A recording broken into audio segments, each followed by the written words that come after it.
All right, all right, all right. Happy Monday. Got a few more minutes and we'll get started. Oh, well, computer is showing 6:02, but it's really 6:04. That's weird.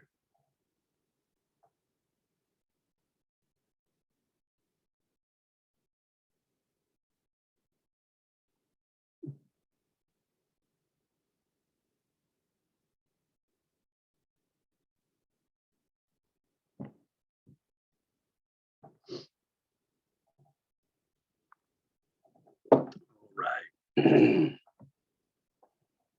Got about another minute and we'll get started.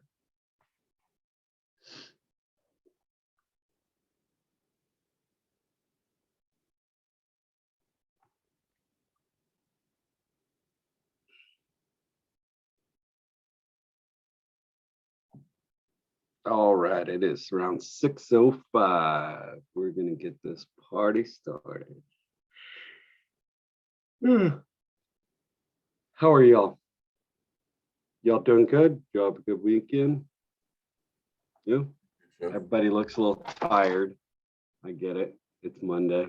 I'm tired too. All good. All right, what's growing on today? So we're gonna see what's growing on. Who just came in? All right, hold on. Let me write this down.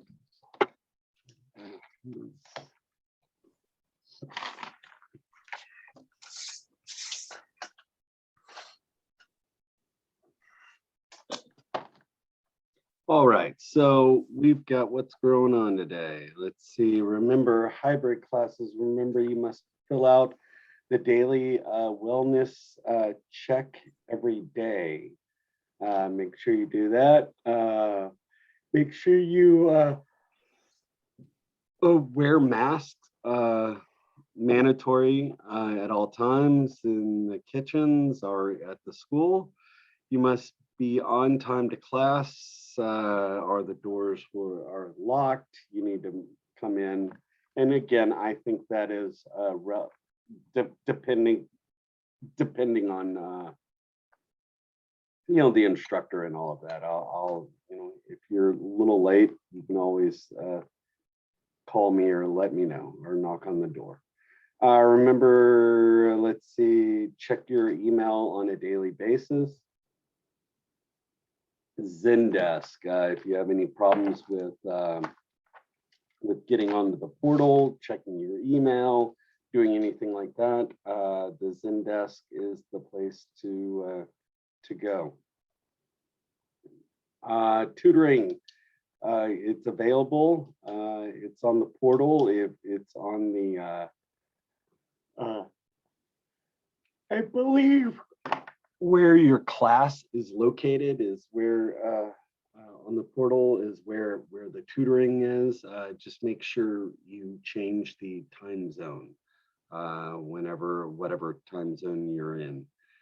Talk Campus, great resource for mental health, for just you name it. Lots of different things can be helpful there.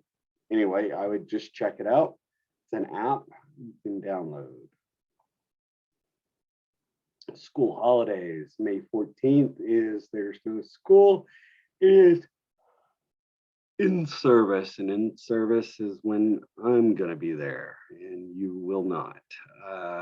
Memorial Day, Saturday school, Juneteenth, summer break, all of that good stuff. There we have it. Special days in April. Let's see. Oh, there we go. And let's see. Today is it the 12th? National Grilled Cheese Sandwich Day. Yeah, that sounds awesome. Actually, I love a good grilled cheese. National Peach Cobbler Day is the 13th. April 15th, tax day. Let's see. All right. So there's a few of those. college students get Hulu for $1.99 a month. Now, guys, if you do not have Hulu, or if you have Hulu, I would suggest you looking at this because this is a lot cheaper than what you would be getting it before. So, check it out. Maybe save you a little extra cash. Let's see. Make sure you change your address. If you have any address or phone number changes, please change it. Would you like for me to? I'll put this link in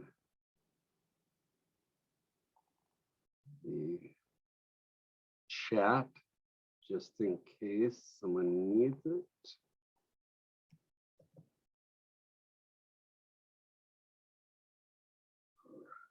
There's that. Let's see, we've got any COVID testing, mortgage assistance, food assistance, mental health, but I would go with that Talk Campus before I would go with this. This one, the Talk Campus is a little bit better from what I've heard. Utility assistance as well. The person that would need to talk to for any sort of questions on the billing or any sort of financial aid issues, these two individuals can help you out. Let's see here. Again, social distancing, all of that sort of good stuff.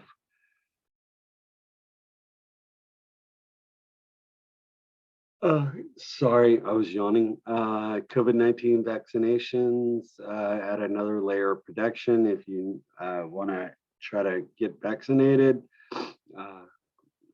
CDC.gov can kind of talk about your vaccinations. You also have to make a disinfectant or to disinfectant surfaces. You've got a half cup of bleach to a gallon of water. I think that might be a little excessive, so maybe just a skosh less. And Derek, I am going to put her email address and everything in the chat. She is a person that you should make sure you have her email address, all of that on your phone at all times, just because if not, or just because you might be needing a job, you might want to look for a job, an extern, you name it, I would keep her information on the ready, just because you never know when you need a job or your externship. Featured employer, here we go. Here's a place that's looking for people for a job. You just need to send your resume to this email address. Let's see. Here's a good one, career fair. Got a career fair going on Red River Street, all right. A few other places that are looking for, you got a line cook, you got a cook, you got Easy Tigers looking for line cooks, bakers, expo. And then you have a cake decorator. Hold on 1 second. My dog is trying to make a little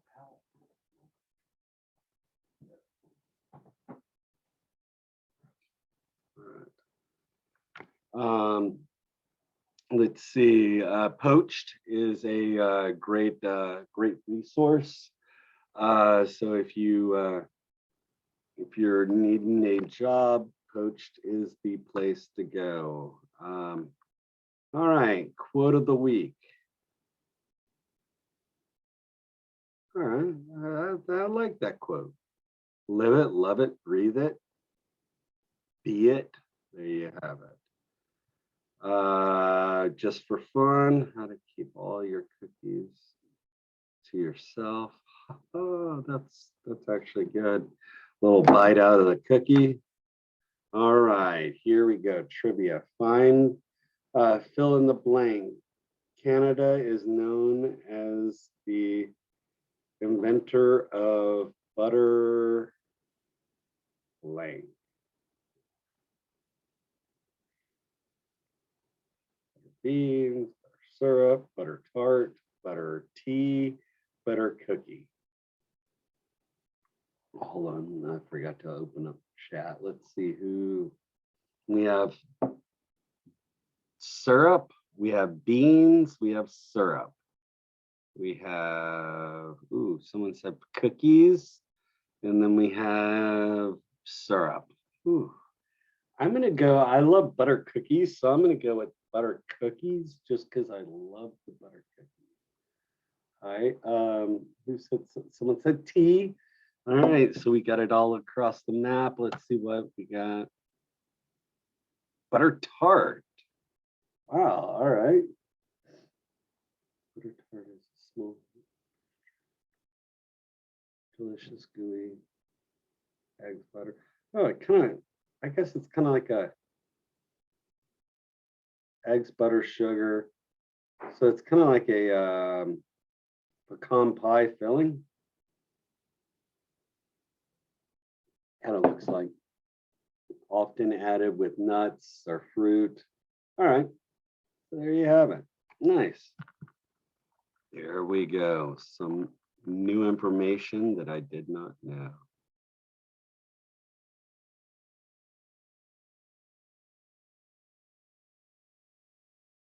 All right. So we have tomorrow, we're in Hawaii. Hawaii. Okay, well, Hawaii. First of all, what's around Hawaii? You know what's Hawaii's an island, right? So you have a lot of seafood, lots of seafood. You have a lot of pork in there as well. But you know, and Hawaii is known for, I would say, for seafood and pork, because you know, pork, you know, they do a lot of kind of luau's, or you know, cooking of pig, the Kalua pig, and all of that good stuff. Yeah, so that's kind of what they're kind of known for in a way, you know. But we've got the pork. Let's go ahead and talk about the Kalua pork. I'm gonna make this a little larger for y'all. Okay, so you got pork butt. First of all, everybody should know that pork butt is really not pork butt. It's not from the rump, it's from the shoulder. It's the front shoulder area. That's where the pork butt comes from. They changed the name from pork butt to pork shoulder, you know, a few years, maybe about 5-6 years ago, because everybody thought they were eating pork butt, like the rump or the butt of it, and it's really not. It's the name pork butt came from, there was a back in the olden days, there was kind of a cork kind of a thing that they would put in wine barrels, and that was called a butt. And the shape of that cork looking thing was about the same shape as what the pork shoulder looked like. So so they called that a butt. So that's where the pork butt name came from, but it is not a butt. It is the shoulder. Usually you have a bone in the middle, and it's from the shoulder bone. Anyway, so we have pork butt, we have salt, we have pepper, we have banana leaves, and we have stock. Okay, now I'm going to show you tomorrow how to kind of work those banana leaves, but uh, what you need to do is you need to kind of make those banana leaves a little more pliable, a little more what I would say softer to roll up, because we're going to roll our pork in that banana leaf. Okay, and there's a couple of reasons why we do the banana leaf. The banana leaf, excuse me, I'm so sorry for my yawning. But the banana leaf is one of those things that it protects the product because you wrap it in a lot of times, especially in Hawaii, they would make coals. Can I get all the ambers going or the coals going, and then they would it would be kind of dug in to the ground, and they would put the pig right on top of those coals. Well, what happens is if you do that, the pig could burn or whatever else, and that's why they wrapped it in those banana leaves to keep it from burning and to keep that moisture inside and to help make it nice and moist and so it doesn't burn on you. And also there's an enzyme or not something in the banana leaf that helps tenderize the pork itself and soften up the pork. Right.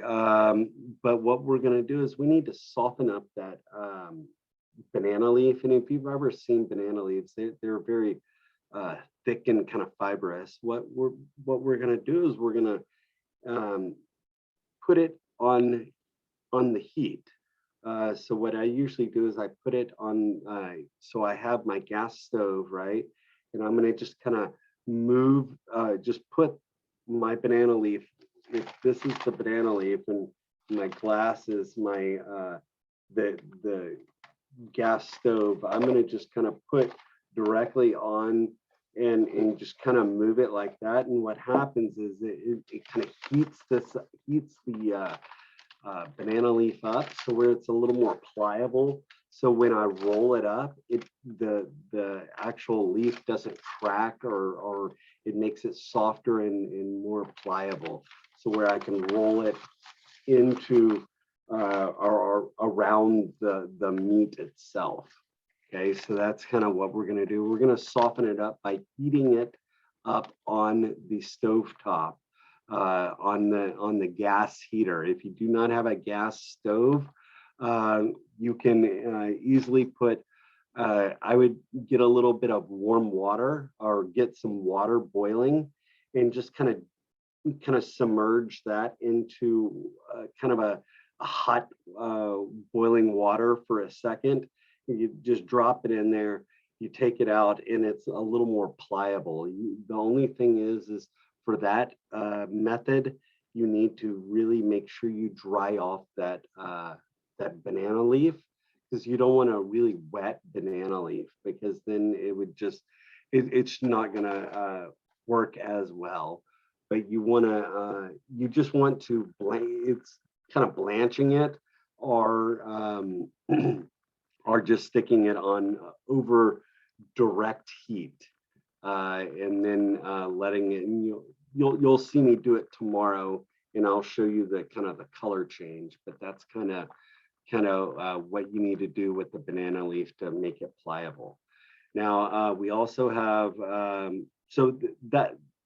so basically that's it. So it's pork, salt, black pepper, banana leaves, and stock. Now the only thing I usually do is I will make I will make a teriyaki sauce. The teriyaki sauce is like soy sauce, sugar. I usually will marinate the pork overnight in teriyaki sauce. So what I'm going to do this morning, or when I go into work to do all the online people's pickup, I'm going to take everybody's piece of pork and I'm gonna soak it and I'm gonna marinate it in a teriyaki sauce. So the people that are on hybrid, I'm gonna have it already kind of marinating for you. All you're gonna have to do is wrap it up in the banana leaf tomorrow. And for my online people as well, all you have to do is you're just gonna take it out of the Ziploc bag and you're gonna put it into wrap it up. But you will need to season with salt and pepper, obviously, but I'm gonna marinate it in a little bit of teriyaki for you. It's just gonna be teriyaki sauce, that's it.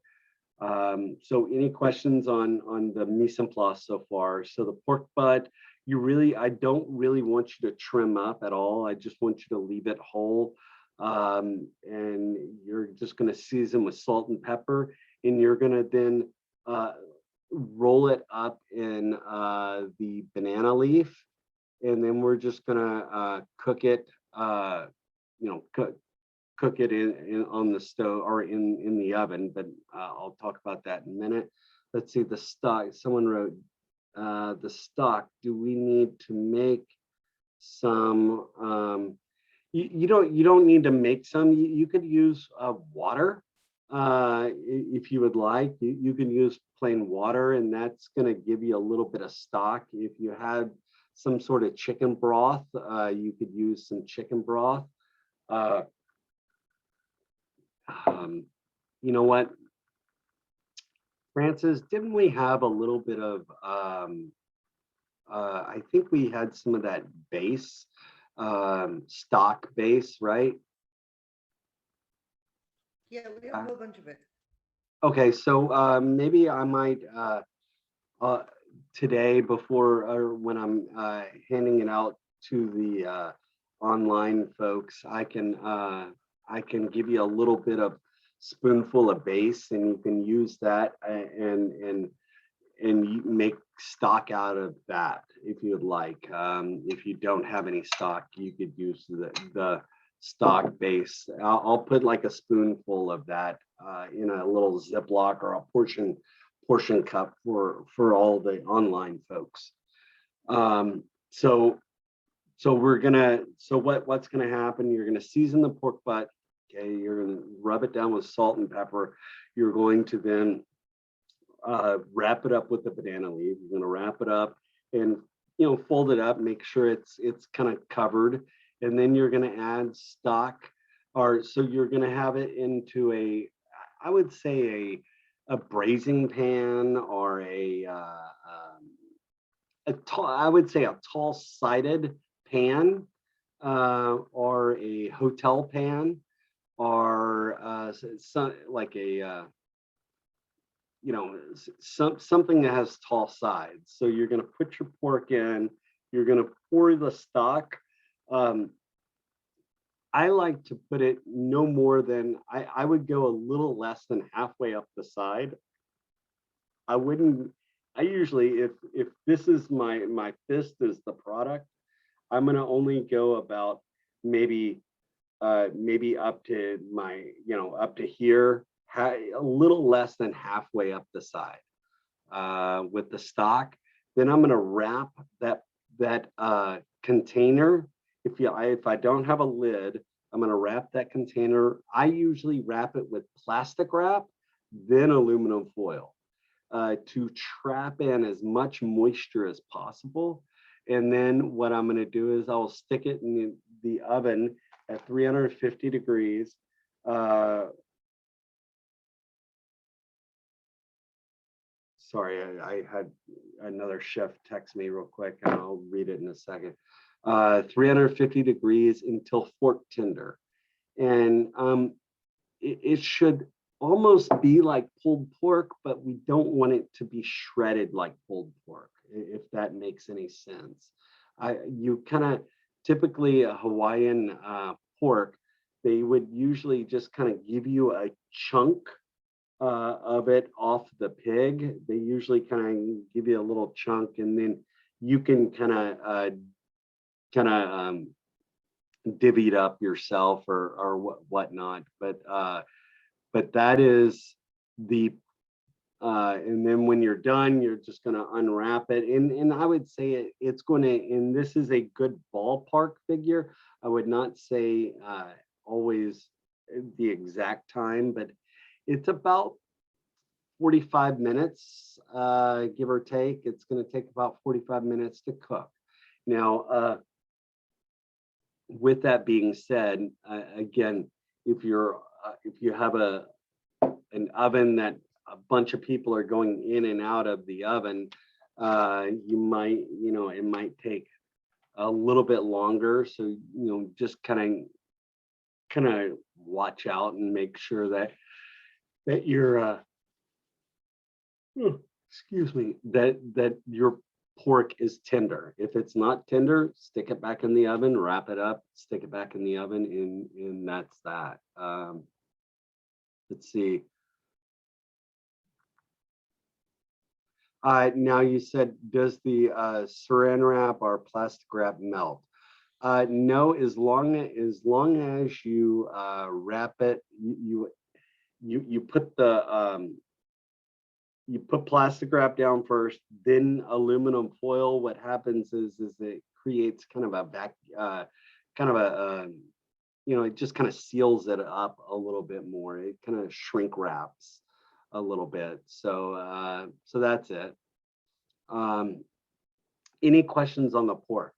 So you're going to take it out of the Ziploc. I'm probably going to have your pork in a Ziploc. I'm going to have the already marinated with a little bit of the teriyaki. You're going to take it out of the bag, kind of pat off the teriyaki a little bit if you want, season with salt and pepper, wrap it up with a banana leaf that is softened banana leaf. It's got to be softened either by direct heat, like on the stove top with a gas stove, or have boiling water so where you can kind of dip it in the water and so where it's a little more pliable and softer. You're going to wrap it up, then you're going to put plastic wrap, you're going to wrap it up, you're going to put stock in there, a little stock, no more than halfway up the side. Then you're going to after that, you're going to wrap plastic wrap and aluminum foil, and then you're going to put it in a 350-degree oven until fork tender. And that's about 45 minutes or so.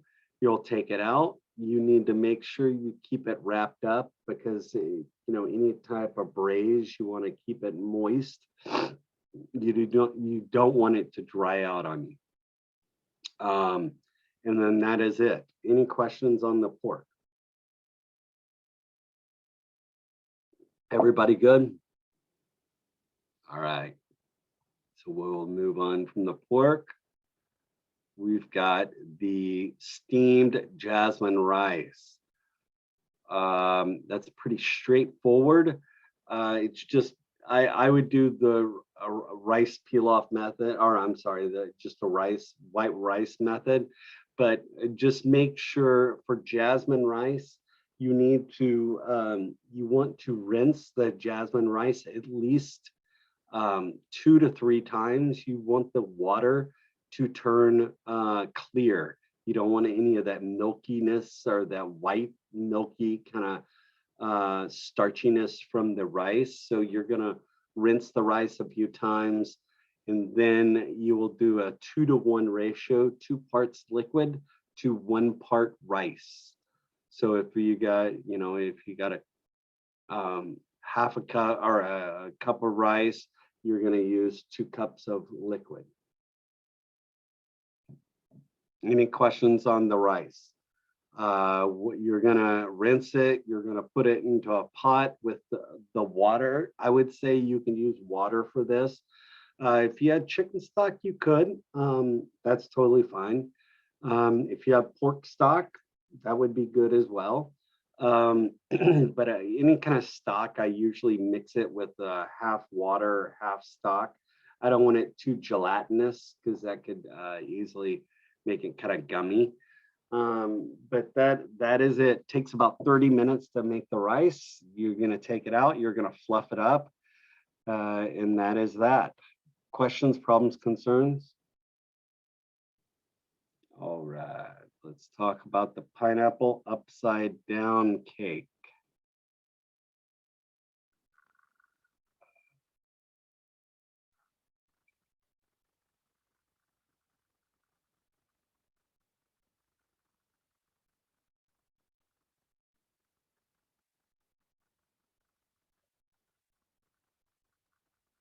Hold on, I don't know why it's not loading. Let me just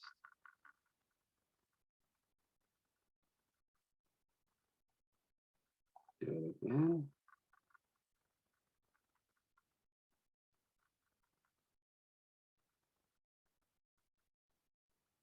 Hmm.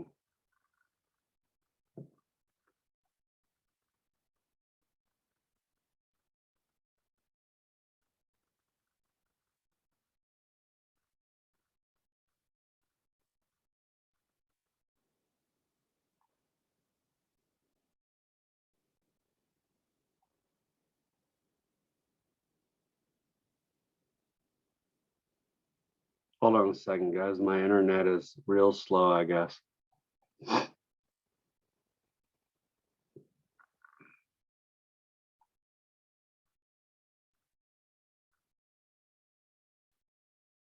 Am I been glitchy? Have I been glitchy while I'm talking?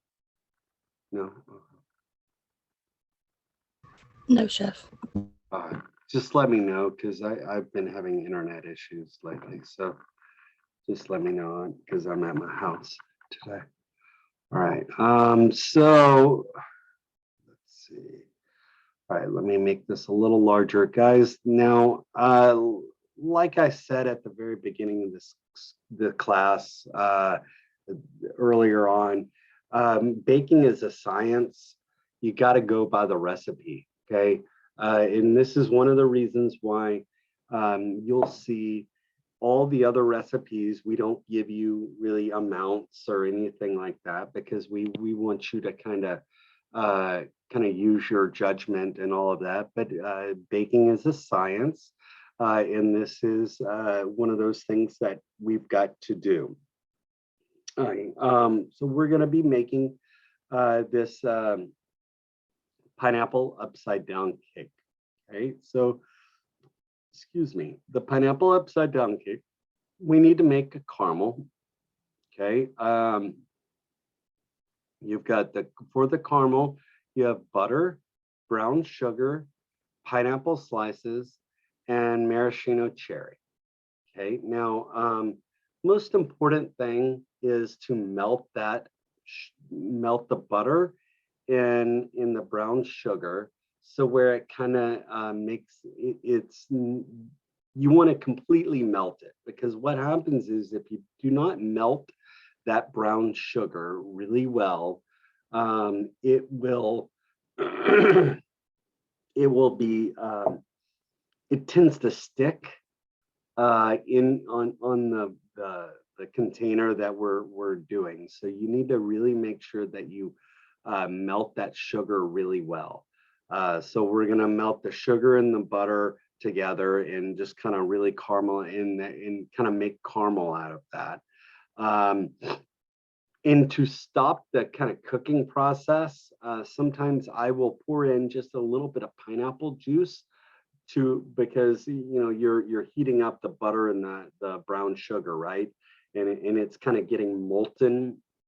And I tend to want to because what happens is if you overcook the caramel, it's going to get very bitter and not so nice tasting. So you want to make sure that you stop the cooking process of that caramel.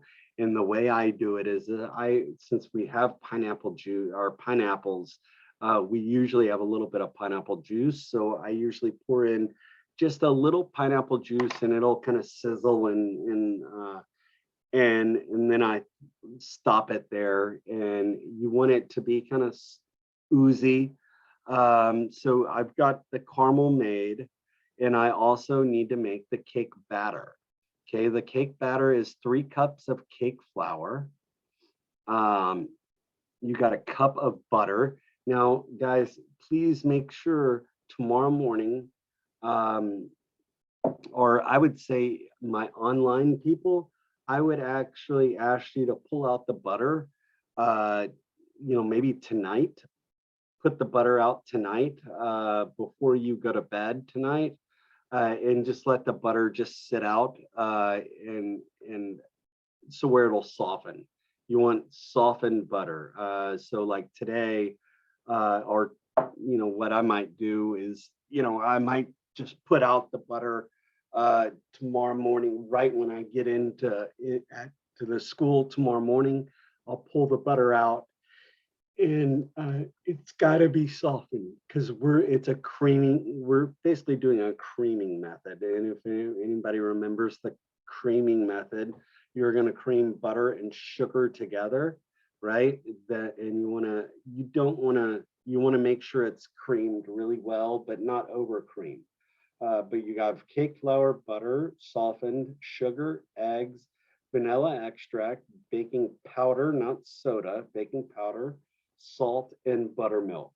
Let's say you do not have buttermilk, you can use whole milk, and you add about a tablespoon of white vinegar to your whole milk. That will help. That will make kind of a mock, or a kind of a not just basically a mock buttermilk, but it works just as well.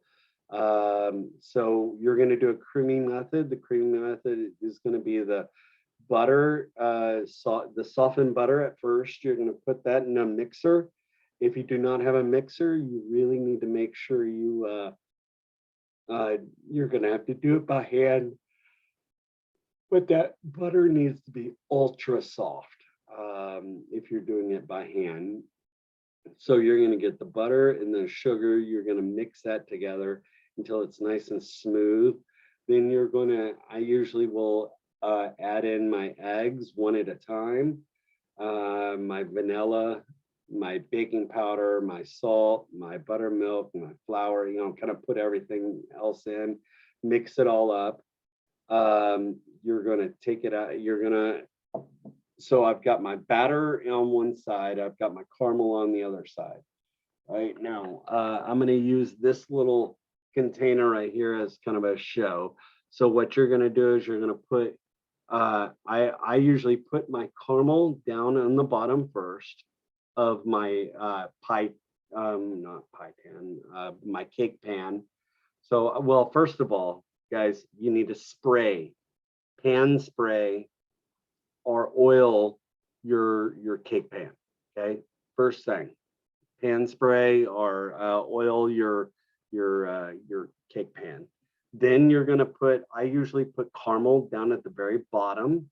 Then I put my my pineapple down, and in the center of the pineapple, I put my maraschino cherry. Okay, and then I will pour in my batter. So when I pour in my batter, I want to make sure that it's about halfway up in the cake pan. I only want to fill it about halfway up, because it's gonna rise up more, right? And we don't want it to be too thick, because if it is too thick, we probably are going to overcook that sponge, or overcook that cake, and it'll be very dry. So we only want to put about halfway in the cake pan, and we're gonna then put it in the oven. Always cook this cake on a sheet pan, or have something underneath of that, because sometimes if you overfill your cake and the batter just starts to ooze out, you're going to have to spend a lot of time cleaning it, cleaning your oven. So my suggestion is having a pan underneath, And then you're gonna cook it until the pan kind of the cake kind of pulls away from the sides of the pan. And then when you stick a toothpick or a thermometer or something inside and you pull it out, it should be nice and clean when it comes out. It should not be wet or any of that sort of stuff. When that happens, you need to let it sit and cool, but you don't want it to cool too cold. You don't want to get it too cold because that caramel, what's going to happen is that caramel is going to harden up and it'll be very hard to remove. So you want it somewhere in the middle of not too hot and not too cold. So somewhere in that happy medium range. So please, just watch. You want the pan warm enough so when you touch it, it's not going to burn you, but it's going to maybe just be a little touch warm. And then what you're going to do is I usually will get a offset spatula or a cake decorating spatula or even a paring knife, go around the edges of there, and then you basically flip it over and you kind of tap on it and bang on it, and you cross your fingers and hope that it's going to pop out correctly. But that is the cake. Any questions about the cake? We good? Everybody good? All right. Sheet pan. Do what? You said to use a sheet pan. I say put a sheet pan underneath it, just because if it overflows, I don't want you to have to clean an oven. Okay, so we can just use a regular cake pan. Mhm. Okay. Yeah, use a regular cake pan, but put a sheet pan underneath it or something, just so where if it overflows, it's gonna catch it. Yeah, we're gonna probably use a regular. You know what? I'm gonna kind of let my hybrid people kind of decide on themselves if they want a large. Sorry, a larger, like a 9-inch cake pan, or if I might do. I think I might do little small cakes, like in the little metal like souffle cups. What do y'all want to do, like a little souffle cup? The online people, would y'all like to do that? I'll give you today when I'm getting your stuff together, I can give you all some of those metal souffle cups, and you can do like individual pineapple upside down cakes if you'd like.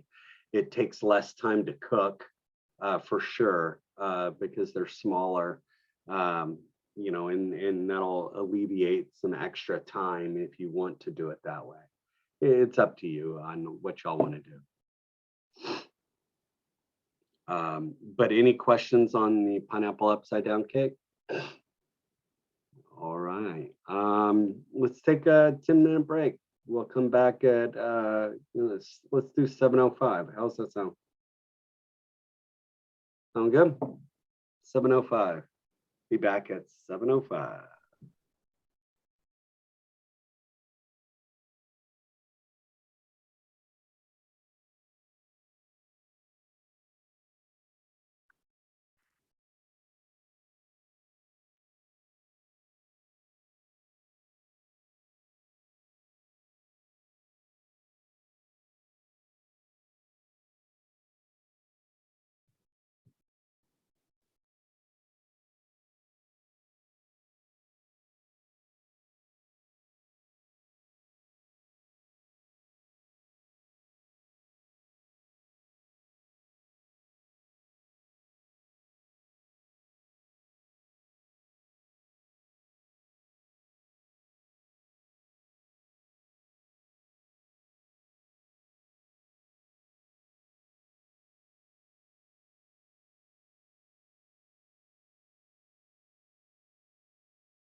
Hey guys, I just spilt my coffee on me. I'm gonna go change real quick. Give me another 5 minutes. All right, I'll be back in 5 minutes. Sorry.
All right, guys, I'm back. Sorry.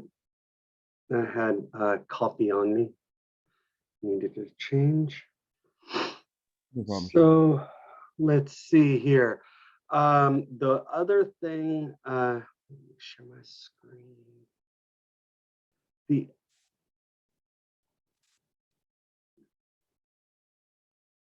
The other thing that we need to discuss about tomorrow is preparation or prepping for the barbecue as well.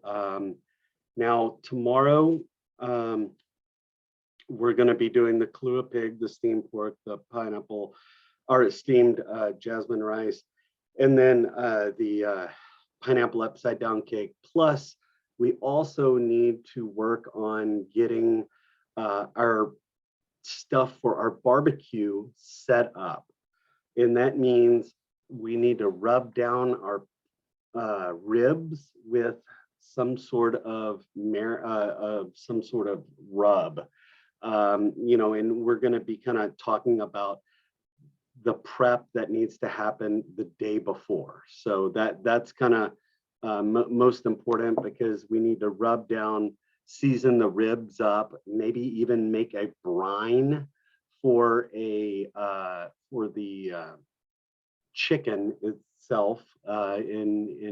So that brine and the rib rub needs to happen the day before. So tomorrow, that is so important to get that done ahead of time.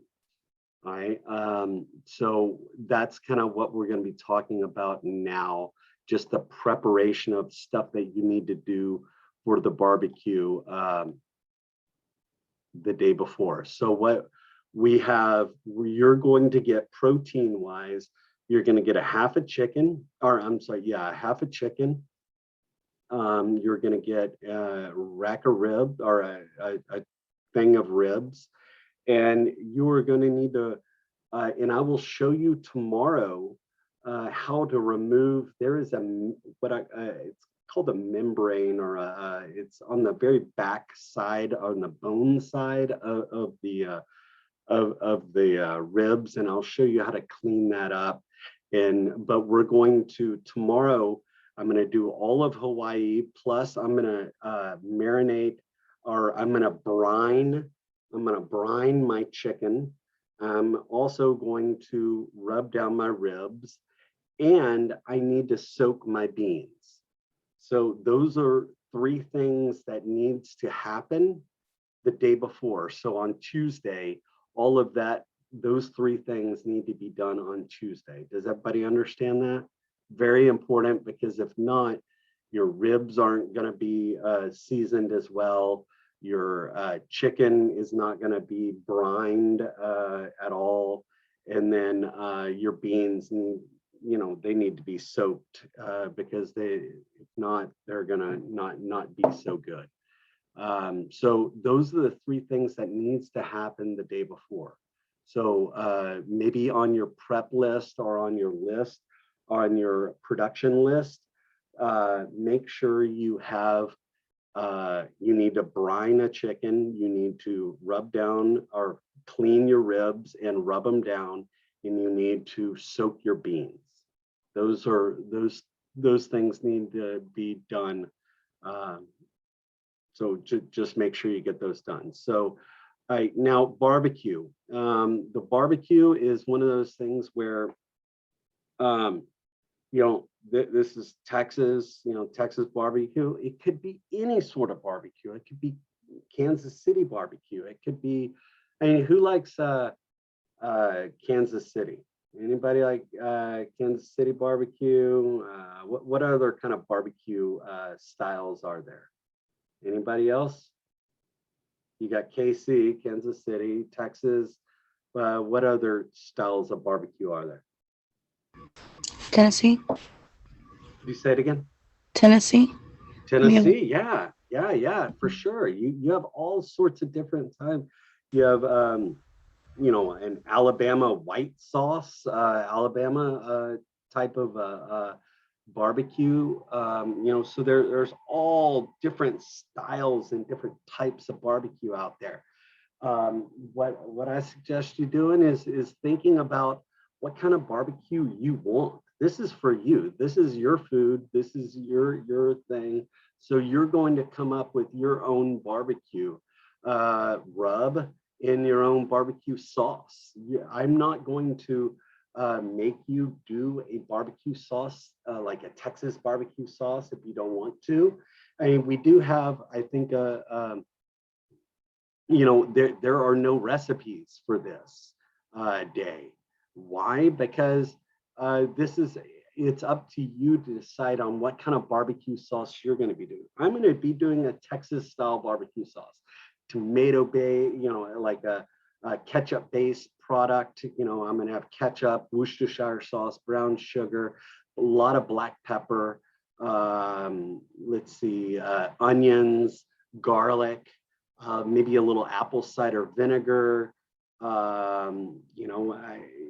That sort of barbecue sauce. So more of a Texas style. Got a little spice, little bit of vinegar, but a little more spicy and kind of spicy / sweet. Not too sweet. I don't like sweet barbecue sauce, but somewhere in between.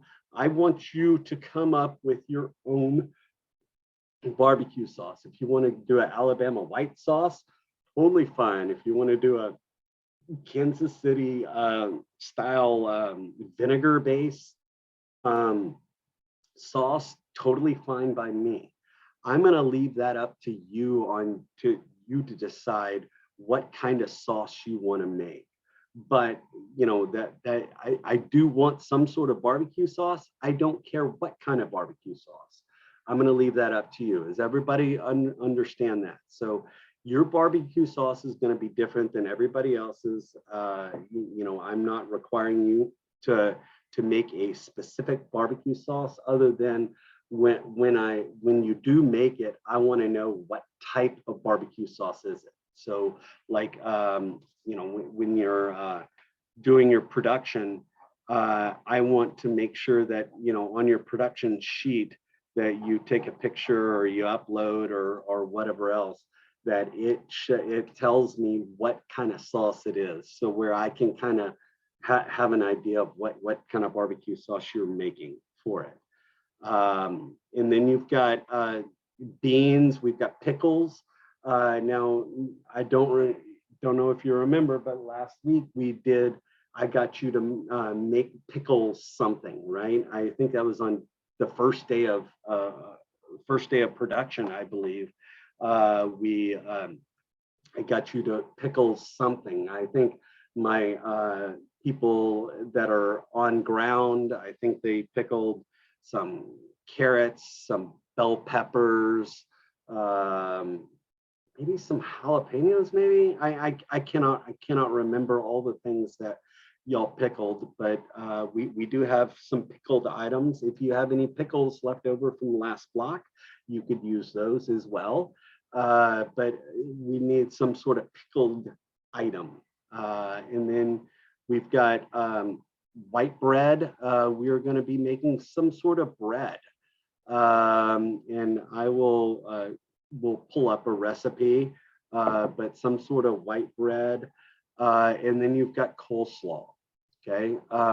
So my suggestion for the on-ground people, if you want to do just if like two people want to make white bread or rolls or something like that, you can work as a group to kind of get the white bread or your rolls made. If you would like, if you want to do some other kind of bread, like a good sweet roll would be nice, like a Hawaiian roll. I mean, we're doing Hawaii, and we'll probably have a little leftover pineapple juice.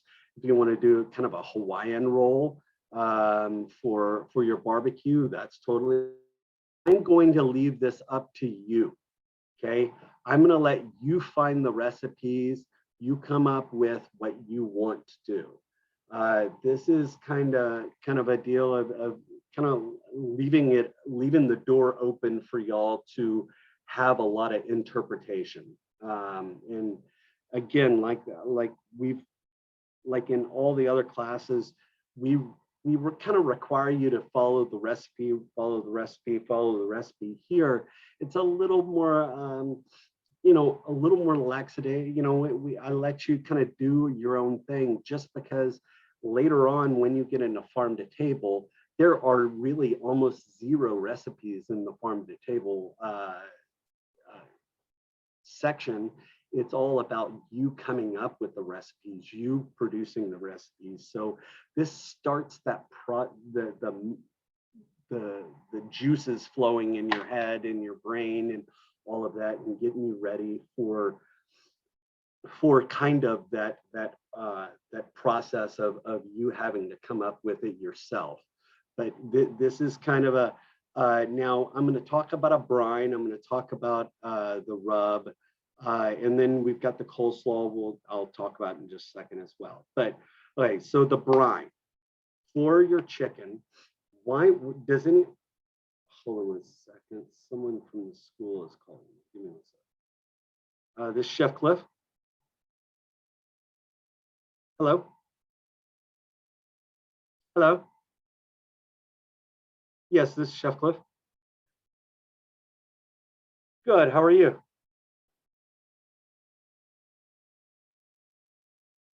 All right, hold on 1 second. Let me put, hold on 1 second. Hey guys, give me 1 second, okay? I'm gonna put you on mute.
Hey guys, I'm gonna finish this this talk, and then give me 1 second. One of the chef instructors is out today, and I need to find someone to cover it. Can y'all give me like a couple of minutes? I apologize.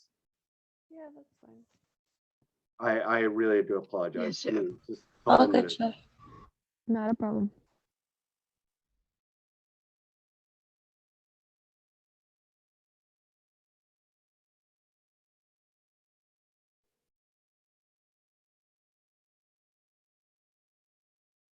Hey, good morning, Chef. Hey, sorry to call you this early, but Sherrod just called me, and he has been trying to get a hold of Shannon because he cannot do his college algebra class today, his 8 a.m. and 4 p.m. class, and he can't get a hold of Shannon. And I'm in class right now. And I would not, I don't know if I can do his college algebra class right now. Is there any way you could try to get a hold of Shannon for me? Okay, and yes. And it's his college algebra, and I'm so sorry for waking you up and getting you, or I'm sorry, chef. All right, and let me know if I need to step in or give my guys a break and talk to his class and then get them started and then kind of peel off and finish my class up. But just kind of let me know what you if you can get a hold of him. Thank you, and I'm sorry. Bye. Oh, sorry, y'all heard the conversation. Sorry about that. I thought I was in mute. All right, so let's going back, and I apologize, guys. College algebra. The person's not going to be there. So for a brine, does anybody know why you would want to brine something? Anybody? Why you would want to brine a chicken? Or even know what brining is? Moisture. Moisture, yeah. All right, so brining, you're making sure that that chicken or that turkey or whatever it is, we're going to do chicken, but that chicken stays nice and moist on the inside. Chicken breast, the breasts are very, the skin is pretty thin and you could overcook the chicken really easily. And so brining it helps keep that moisture in that product. And a brine has two important things, or three important things. You have sugar, you have water, and you have salt. Okay, so you are going to make a brine. So a sugar, water, salt, and in any sort of like aromatics, like you can put garlic in there, you can put thyme, you can put jalapenos in there, you can put whatever you want into that brine. So what you're going to do is you're going to get a gallon, and it's usually I make a stronger brine. Hold on a second. Yes, chef. All right, thank you so much. Bye-bye.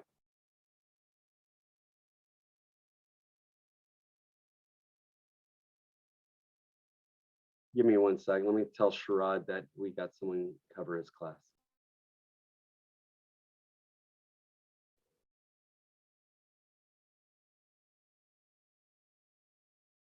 Hey, this is Cliff. Hey, we've got Shannon covering your class. Yeah, not a problem. Have a great day. Be safe, okay? Bye-bye. All right, so you're gonna get a pot, you're gonna get a water, and you're gonna put about, I would say, maybe a half, and it really kind of depends. And what I would look up is a brine recipe. And let me see if we can find a brine recipe real quick.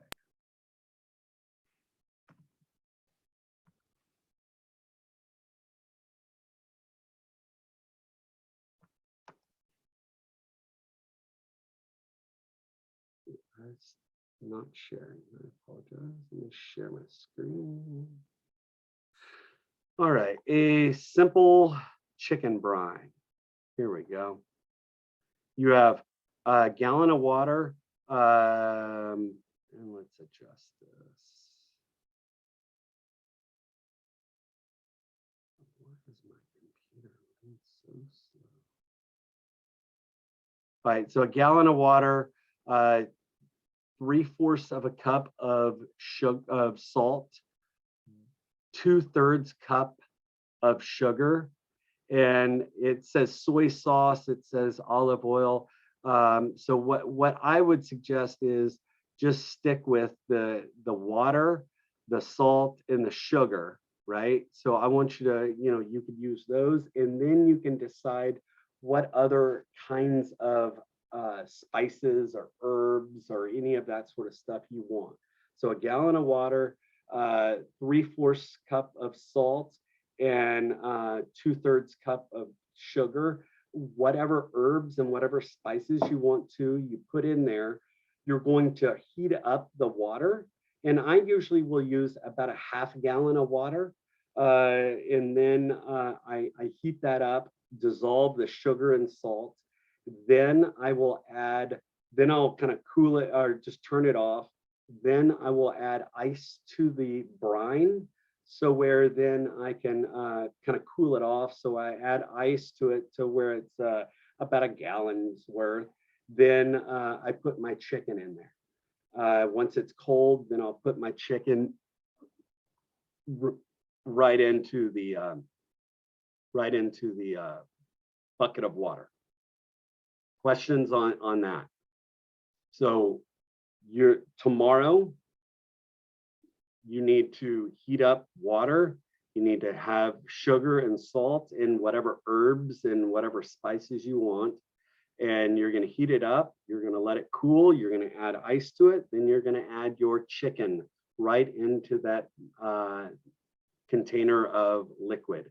If you don't have a big enough container, you can put it in a Ziploc bag. I will today, when I get to the school, I'll put in a Ziploc bag. I will put one of these. Is that not a gallon, but a 2-gallon Ziploc bag in with your boxes, my online folks. So where if you don't have a big enough container, you can put it in that 2-gallon bag and put it in your cooler. But you need to brine your chicken. Any questions on brining the chicken? Are we good on that?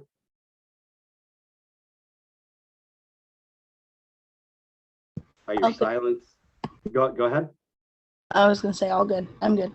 All right, cool. All right, so that's the brine. Let's see. Now for the ribs, I will let you come up with whatever spice rub you want to do. But you could do a Texas style. You could do a kind of more of a I really don't care how you whatever kind of rub you want to do, but you need to rub it down. You can even do a wet marinade, like a marinade, that's kind of wet, or you can do a dry rub. I will leave that up to you, but I will show you tomorrow how to remove the membrane from the back of the ribs. And that's very important because if not, it's very chewy and it's very tough, and a lot of times, if you don't take that membrane off, if you've ever seen ribs kind of curl up a little bit, that's because that whoever was cooking it did not take the membrane off of the product of the ribs. But you're going to just rub it down, and after you rub it down, I usually wrap it in plastic wrap and put it in the fridge, and then the next morning, right when you first get out, I would pull those ribs out of the fridge so they kind of warm up a little bit, because you don't want them like ice cold. Then you've got and then any questions on the ribs? All right. Then for the cooking of the chicken, you're going to take your chicken out of the brine. I usually do it right at the very beginning of the morning. So what is that? Monday, Tuesday. So that'd be Wednesday morning. I would take my chicken right when I first get there. I'm going to take my chicken, pour out my brine. I'm going to kind of pad off my chicken dry and just kind of let it sit there for a few minutes. And then I will season. You also need a little seasoning rub for your chicken as well. Whatever kind of season rub you want to do, but you're going to season it up. And there's a couple of different ways. If you don't have a grill or a barbecue pit, you can cook it in the oven. I'm okay with you cooking your chicken in the oven. But I would want you to brine your chicken first, and that's the, so you know how to brine it, and then you can cook it in the oven. If you're going to cook it in the oven, do I would say around 375, 400 degrees, somewhere around there until the chicken is done. Okay. It's not going to take that long because it's a half a chicken. And I will show you how you're going to get a whole chicken, I think. So you're going to have to cut it in half.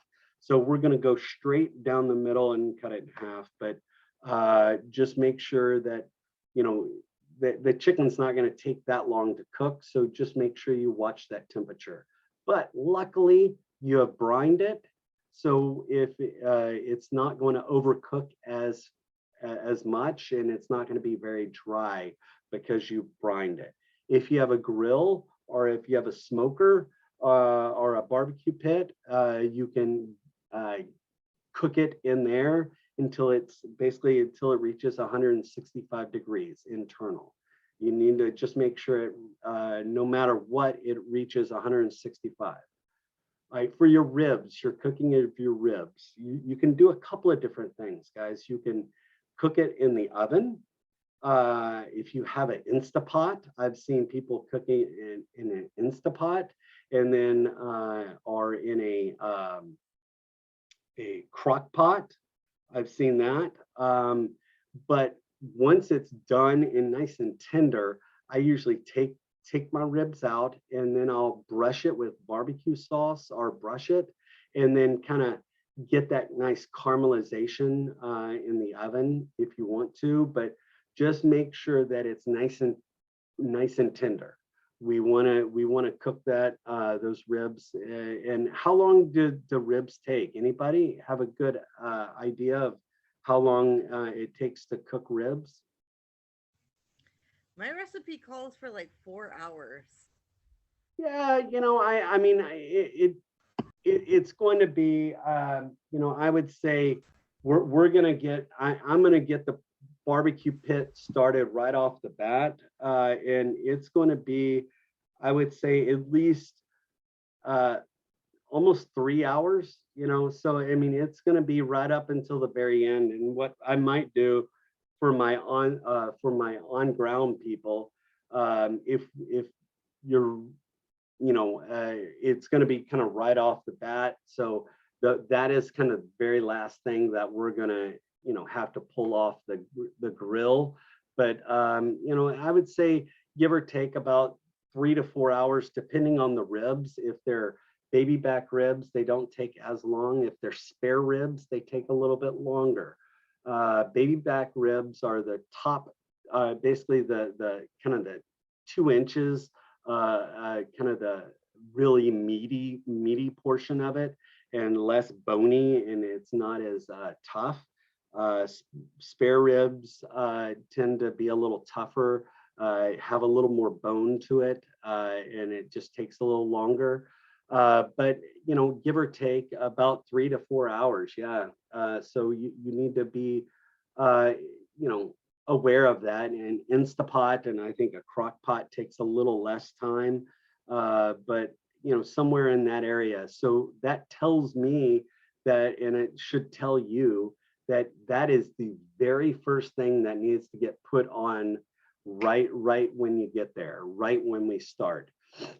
So what I'm going to do on Wednesday morning, I'm going to have to get there quite early, and I'm going to get the smoker or the pit started really early, so where when class starts, the smoker is going to be kind of at optimal temperature, and all we have to do is take our ribs, bring it out to the smoker, and start cooking them that way. So where we'll be done in time. Also the chicken could be put out around the same time or a little bit later. But the chicken, since you brined it, it will hold, it can kind of hold warm for a lot longer, because it's not going to dry out and get really tough or chewy, because that we brined it. but most important is the chicken needs to be at 165 degrees and the ribs need to be nice and tender. The sauce is whatever barbecue sauce you want to come up with. The beans, I think we're getting navy beans. So your navy beans, you can cook it however you want. I would do kind of a barbecue beans. Sorry, I got the hiccups, but some sort of barbecue beans. And I would look up barbecue beans and just kind of look and see what kind of beans you want to make. We have navy beans, but you know, if you want to do you know, I've seen at barbecue places pinto beans before. I've seen black-eyed peas before. You know, but it needs some sort of beans. You know, that's just kind of something you will see. But any questions on the beans? I'm going to leave that up to you on finding a recipe. I'm basically going to get what I'm going to do, and I'll explain what I'm going to do. I'm going to get onions, garlic. I'm going to cut up some onions. I'm going to, in a pot, I'm going to cook my onions. I'm going to cook my garlic in there. Then I will probably, actually, I might, if we have any bacon, I might use a little bacon to use some of that fat. Cook my onions, garlic, then I'll throw in my beans. I'll probably put in some water, and then I will probably make a little spice, maybe the spice rub that I'm going to be doing with the ribs. I might put a little bit of that spice rub into my bean mixture to give it a little spice, and then kind of cook that down until it's nice and you know, the beans are nice and tender, and then finish it with some salt, some pepper as needed. But that's it. I'm going to probably use some of my my spice rub that I'm either for my chicken or my ribs, one of the two. I'm going to be using, I'll just put that spice rub into my beans, and that will kind of be my, that's how I'm going to season my beans up. Does anybody have any questions about that? And if you want to do other spice, that's fine. You can just look up beans for barbecue, and I bet you can find hundreds of different recipes. You know, I'm cool with whatever. Whatever type of beans you would like to make. And then the coleslaw, we have cabbage, we have carrots, we have, did y'all make coleslaw in the other class or one of the other classes? No. I No, okay. did, Chef. You did in another class? Yeah, in 200. Okay. All right. So for a coleslaw, let's see here. I'm going to just look up a coleslaw recipe, and typically it's got mayonnaise. And here's, oops, here you go. And we're not going to have red cabbage. We're just going to have green cabbage. We have carrots as well in our coleslaw, but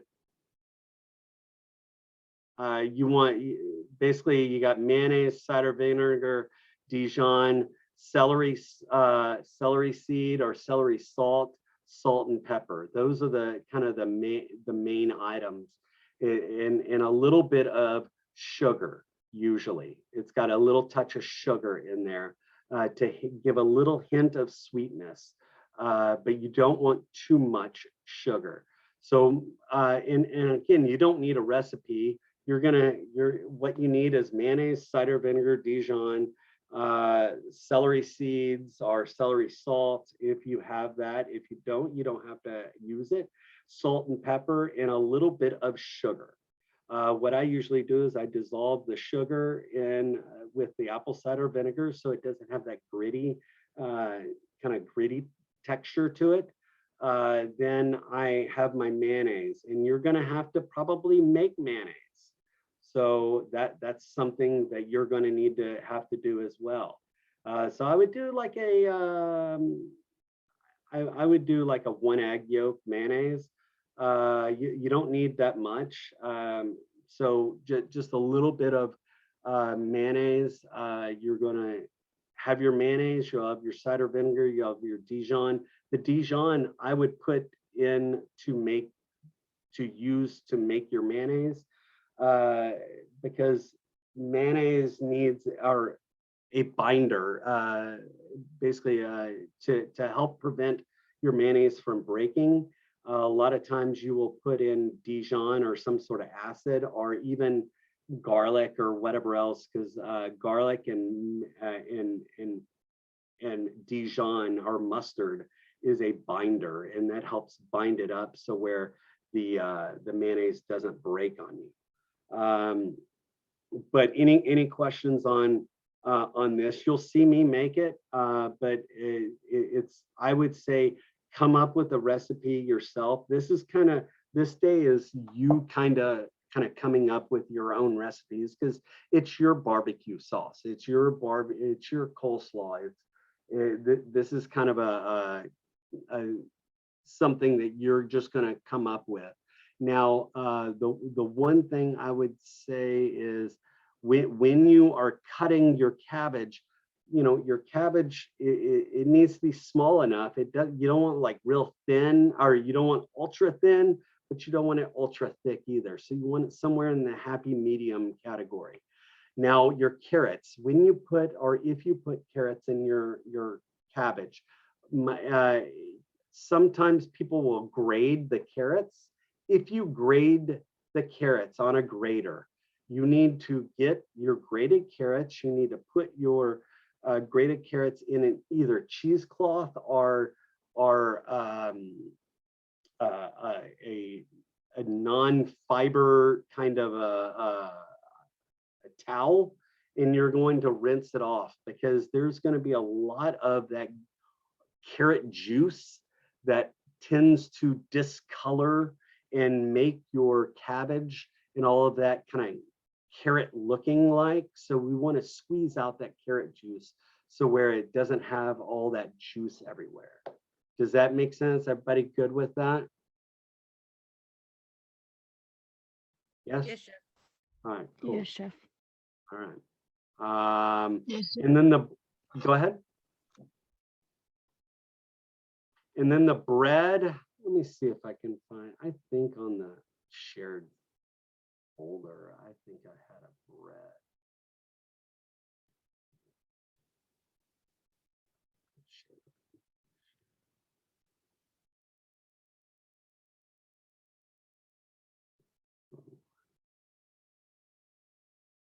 Hold on one second. Let me look and see if I have a bread recipe for y'all. I think I had one on the shared folder.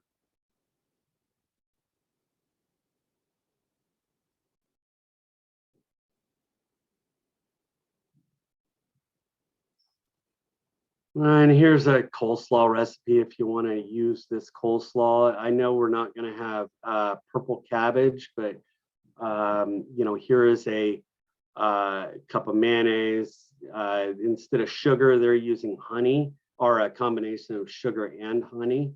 But there is a recipe here for coleslaw. If you want to use it, it is in that shared folder that I shared with y'all.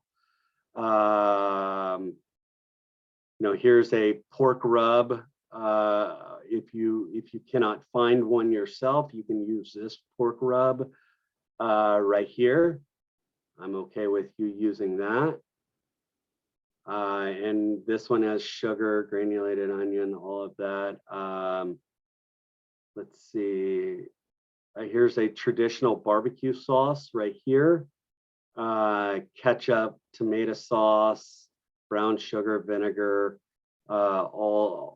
you've got all of that sort of stuff, so that you could use this recipe if you so desire. It is on the shared folder. And then this one, I think this one has biscuits. If you want to do a biscuit, that's fine. If you want to do kind of a Hawaiian roll, or a white bread, bread of some sort. You could do a baguette if you would like. However, whatever floats your boat. Do you want me to give you a recipe, or do you want to come up with your own recipe? What would y'all like, my online folks? I'll come up with my own, chef. Yeah, I'll do my own. I want to do Hawaiian rolls. Okay, all right, that's totally fine. Totally fine. I just, as long as you have some sort of bread, my on ground people, y'all can kind of, if you want to work in groups to do it, or you could do individual bread and tomorrow when I'm on ground, we can talk about either if you want me to give you a recipe, or if you want to come up with your own. I'll leave that up to you.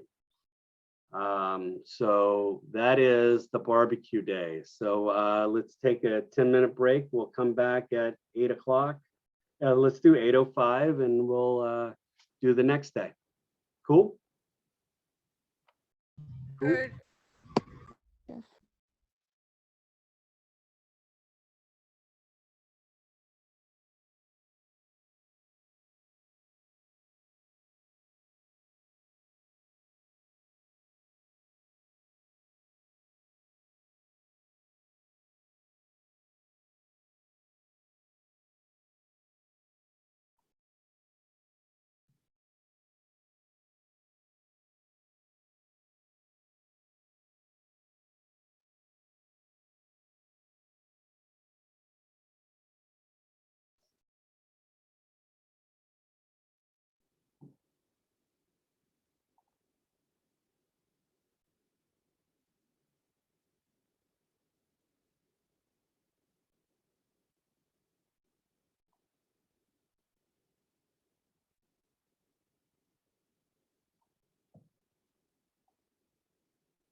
All right, it is 8:05. Let's talk about northern Mexico. So we are doing Super Lima, and we've got green rice, and we're doing churros. Okay.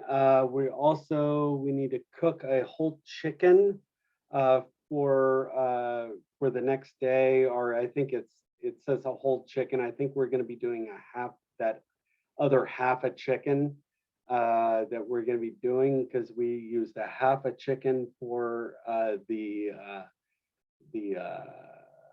barbecue, and the other half is going to be for this.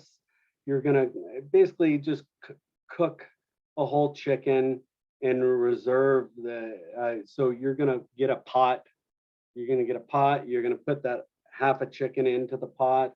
You're going to put herbs, spices, you name it, whatever you would like to put in there.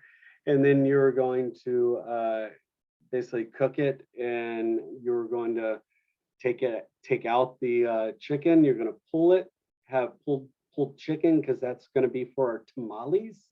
We need those for our tamales.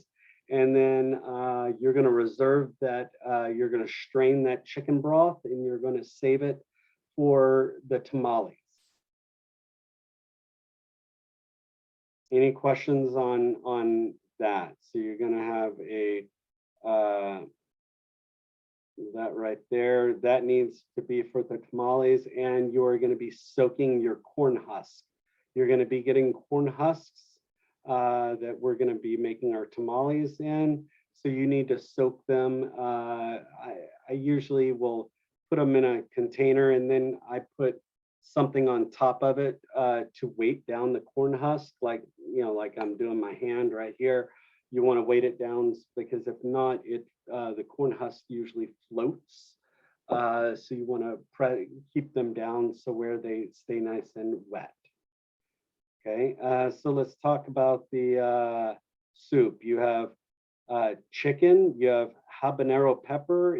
And I don't think we're going to have habaneros. I think we have serranos and jalapenos. So it's either or. You have cilantro, you have salt, you have pepper, you have chicken broth, you have oil, you have carrots, celery, onions, tomatoes, bay leaf, Mexican oregano, garlic, lime juice, and orange juice. I'm going to show you let's get a picture of this for you. Let's see what it looks like. So here's kind of what it looks like. It's more of a broth base soup. You can kind of see the broth kind of a deal right here. So that's kind of what it looks like. So you can kind of have an idea. It's like a kind of a chicken noodle, or not chicken noodle, but chicken soup. Instead of noodles, it's going to have the tortilla chips in there. But that's kind of what it looks like. It's got lime on the side, something like this. That's kind of the soup. So let's go back to it. So knowing that it's a soup, your carrot. So the amounts, I would use maybe, you're going to need maybe 1 tomato. I would peel, de-seed, and dice up your 1 tomato. Your onion, I would say for the amount that we're doing, maybe a half an onion is fine. Small dice. Celery, I would say maybe a stalk or 2, 1 or 2 stalks. You want to wash it and then dice it up. I would try to make it about the same size as my onions. With my carrots, I would say 1 carrot would do fine. You're going to peel it, you're going to square it up, and you're going to dice it. Make it small dice, comparable to all the other vegetables you have in there. So maybe 1 or 2 stalks, depending on how long the stalks are, how wide they are. But I would say maybe at least 1 stalk of celery, small diced, a half an onion, small diced, 1 whole tomato, peeled, de-seeded, and diced up. The tomato is going to be reserved until the very end. You do because we don't want to put that tomato in early, but you can prep it ahead of time. Let's see. So then you've got your chicken broth, enough to make it a soup consistency, right? Salt and pepper to taste, cilantro. If you saw in, oops, sorry. If you saw in this picture right here, you can see some people are, some recipes like to leave the leaves, and then some will have chopped up, fine.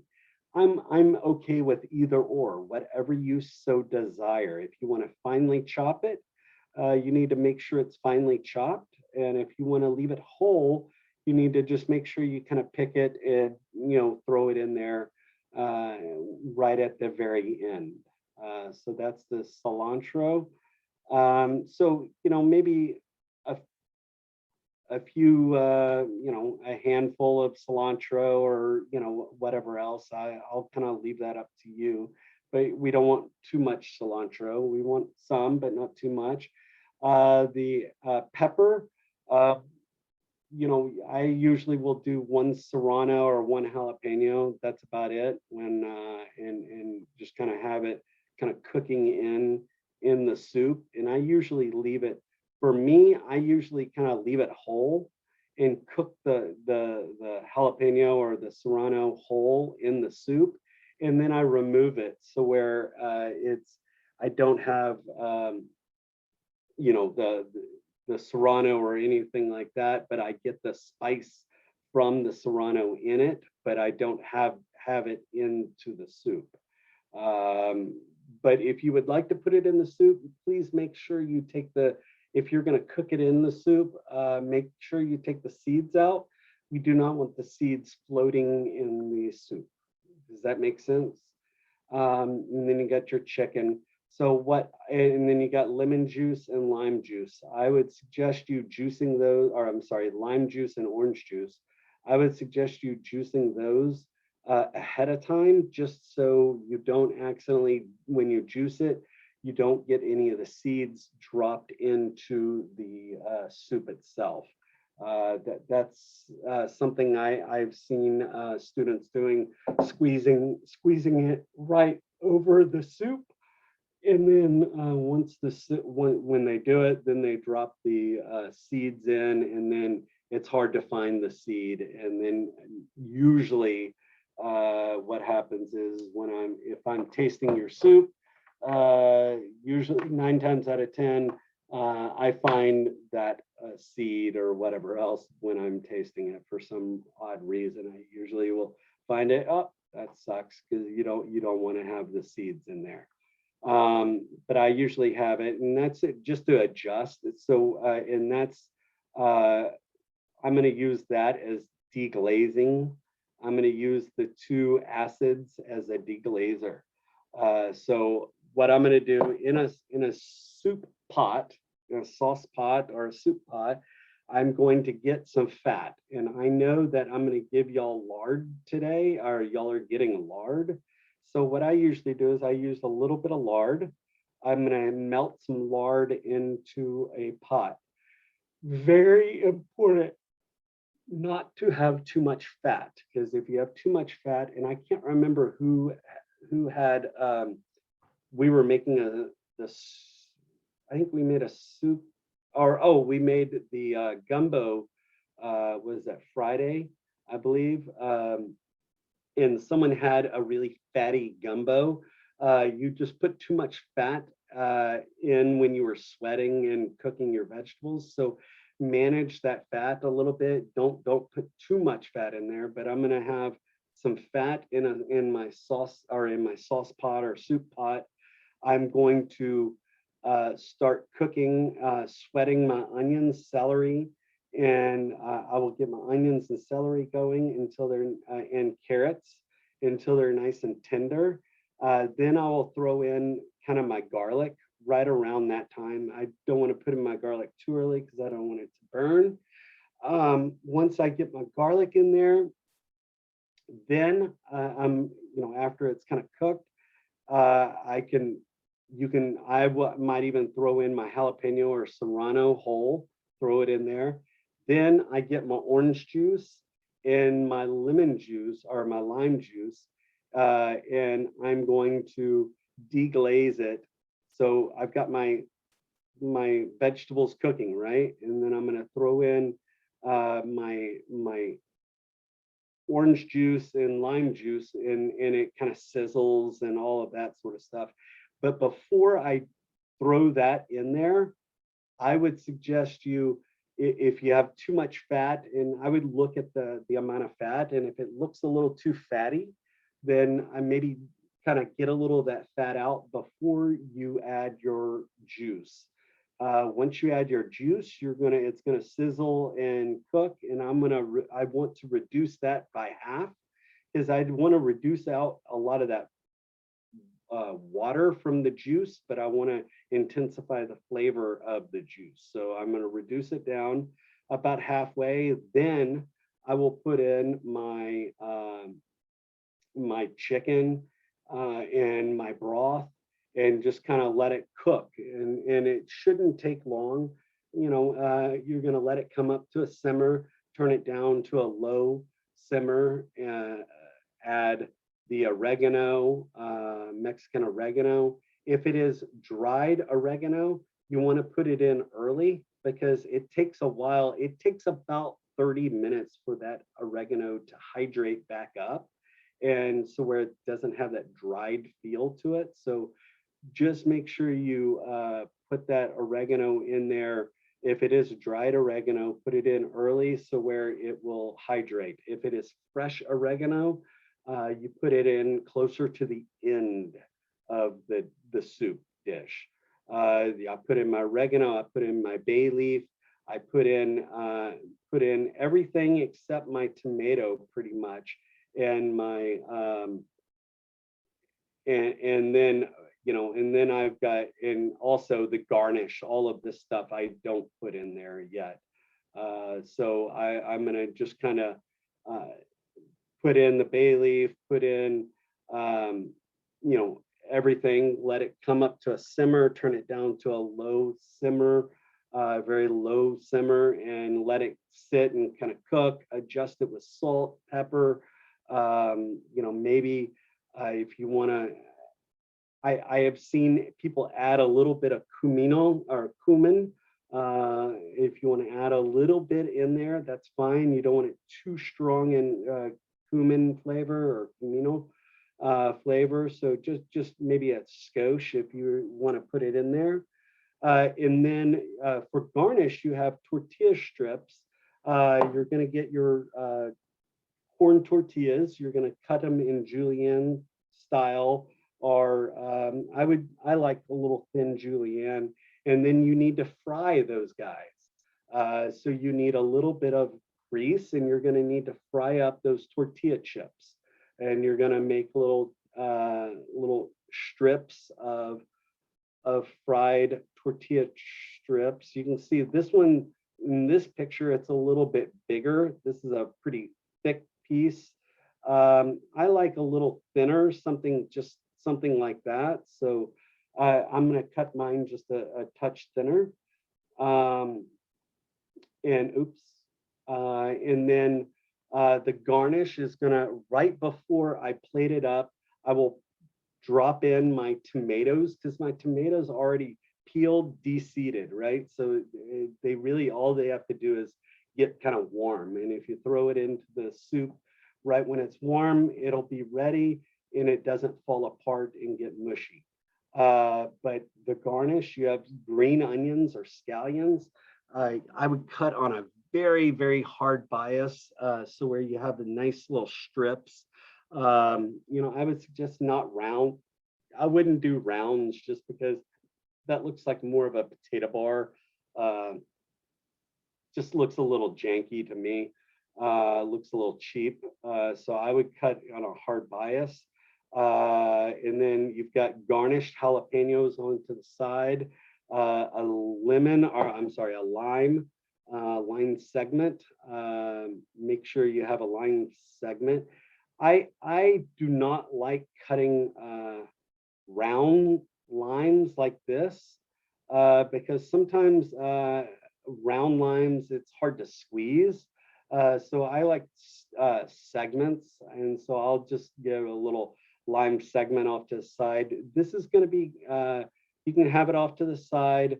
I would just make sure you rinse your lime, and you make sure if there's a sticker on the lime, you take the sticker off because no one wants to have the sticker. And then you've got avocado. You're just going to dice up, and I would do and kind of garnish it with that and the cilantro onto the side, on top of it.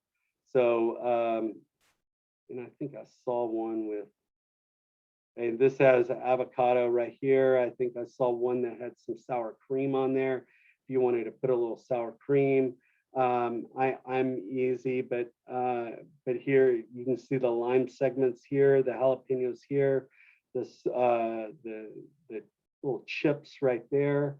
So that's kind of how the soup is made. Any questions on the soup? No? All right, moving on.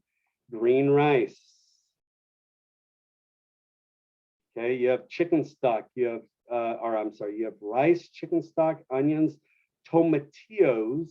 Tomatillos looks like green, very small green tomatoes.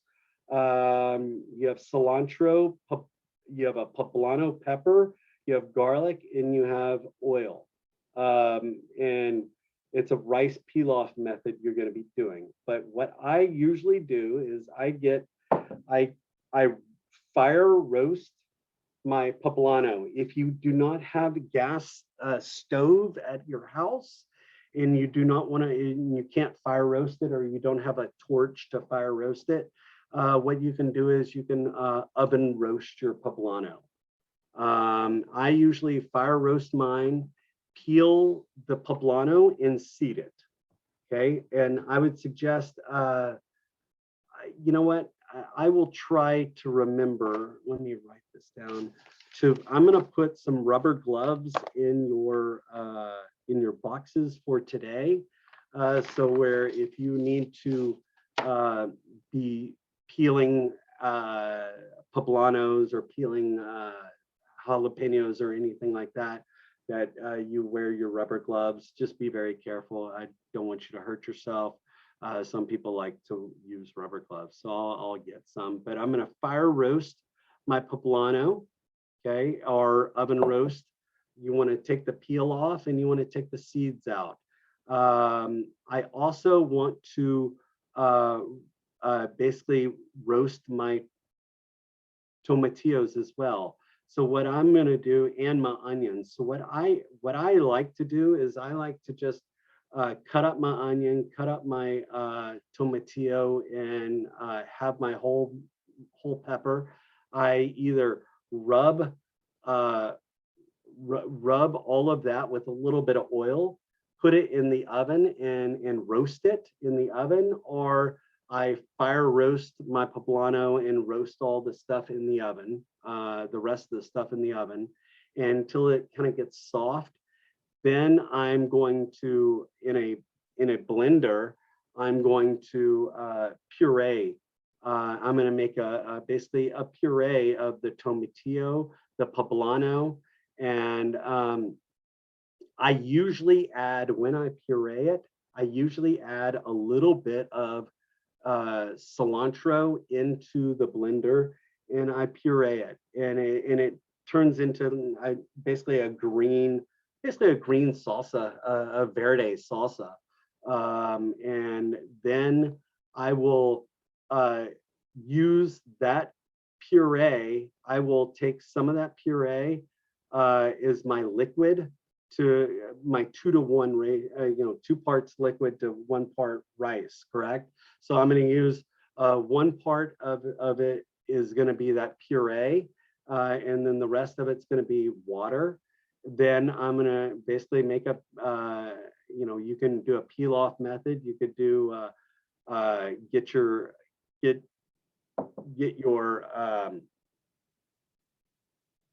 pot, get a little bit of fat. I will, since I've already, there's 2 schools of thought. You can either get your onions and dice them up and kind of saute it like you're doing rice pilaf. Then,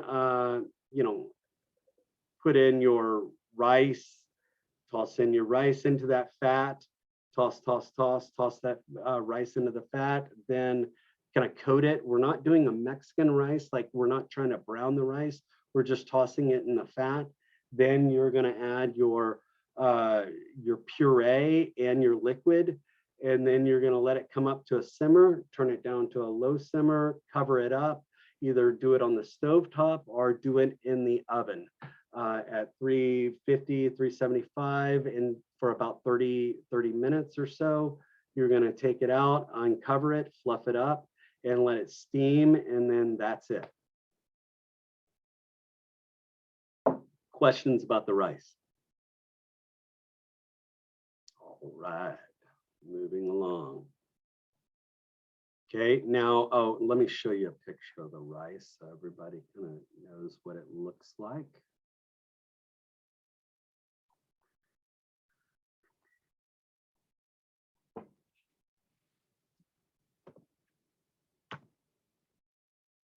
Here it is. Nice green rice.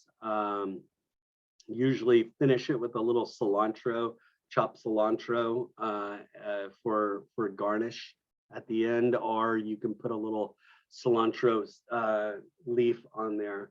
I like to chop it up just because no one's really going to eat, in the rice, probably not a big old leaf of cilantro. They'll probably want just it chopped up, but either or, whatever you want. But that is the green rice. And then the last thing, we got churros. Churros.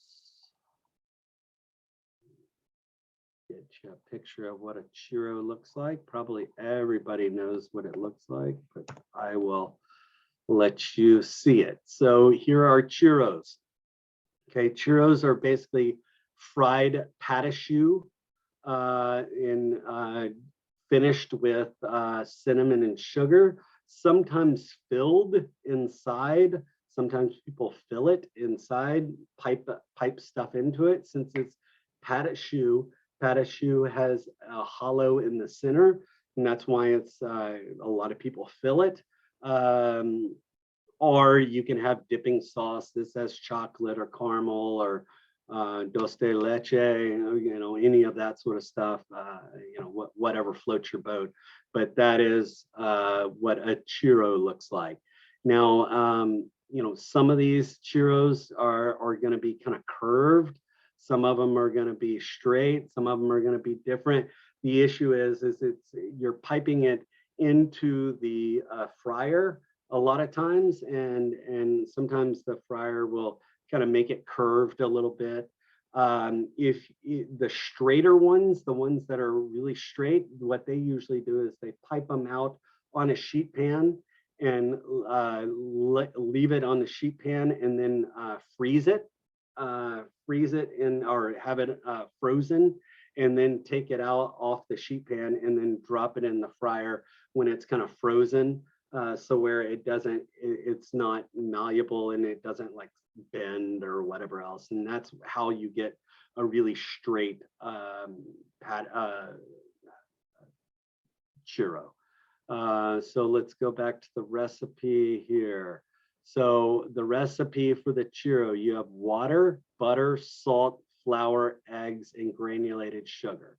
Okay, I usually add the granulated sugar to it says it's optional, but I usually do it since it's optional, because this is a basic patachoux recipe, and sometimes you want to make a savory patachoux for like, I don't know, chicken salad or whatever else. But you know, this one, it's going to be a sweet patachoux, so I'm okay with it, with that 7.5 grams of and it's hard to get 7.5 grams on a unless you have a really a